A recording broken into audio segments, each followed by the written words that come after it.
Hallo und herzlich willkommen auf meinem Kanal Ride On with Friends. Mein Name ist Jürgen und es freut mich, dass ihr wieder eingeschaltet habt.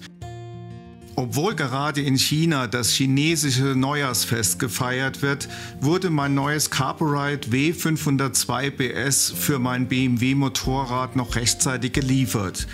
Ich nutze zwar schon seit Dezember ein Carboride W702 BS auf meinem Wintermotorrad, einer BMW R1200R, aber da mich viele angeschrieben hatten, dass sie lieber einen kleineren Monitor für ihr Motorrad kaufen wollten, hat Carboride wie geplant Anfang des Jahres noch schnell eine 5 Zoll Variante, das W502 BS, auf den Markt geworfen. Falls dich die Unterschiede interessieren und du noch überlegst, was du kaufen möchtest, dann bleib dran.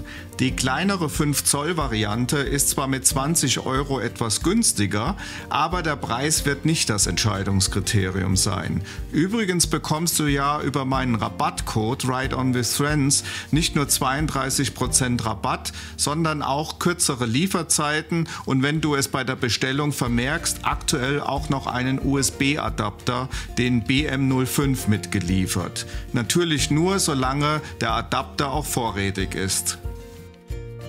In bewährter Qualität wird das Produkt aktuell noch ohne Frachtkosten und Zölle gut verpackt ausgeliefert.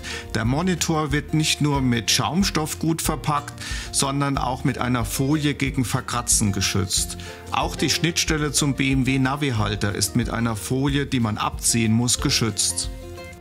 Technisch gesehen sind beide Varianten absolut identisch. Sie unterscheiden sich nur in ihren Abmaßen. Der erste Eindruck ist, dass die Größenunterschiede zwischen der 5 Zoll und 7 Zoll Variante doch erheblich sind. Vielleicht habe ich mich auch schon zu sehr an den großen Monitor gewöhnt. Hier die ermittelten Maße beider Produkte. Zunächst die Breite und dann die Höhe. Die Tiefe ist identisch. Die Bildschirmdiagonale ist jeweils 5 oder 7 Zoll. Vergleicht man die 5 Zoll Variante mit dem BMW Navigator 6, dann sind die Maße fast identisch. Der größte Unterschied im Vergleich zum BMW Navigator ist bei Carboride mit etwa 10 mm, bedingt durch den Adapter für den Navi-Halter, die Tiefe. Dadurch ergibt sich bei der 7 Zoll Variante für manchen GS-Fahrer das Problem, dass durch den Sichtwinkel ein Teil des TFTs nicht ersichtlich ist. Dies ist aber mit der 5 Zoll Variante nicht mehr der Fall. Im direkten Vergleich würde ich generell weiterhin den 7 Zoll Monitor bevorzugen. Das ist aus meiner Sicht das ideale Modell, um möglichst viel Kartenmaterial bei Navigation im Blick zu haben. Große GS-Fahrer, so ab etwa 1,80, würde ich eher zur kleineren Variante raten. Damit ist der freie Blick auf den TFT-Motorradmonitor gewährt. Allerdings könnte man auch etwas den Navi-Halter versetzen.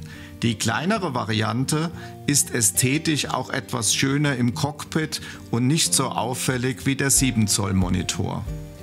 Natürlich teste ich wieder das Carboride mit meiner ausgelieferten System- und Softwareversion.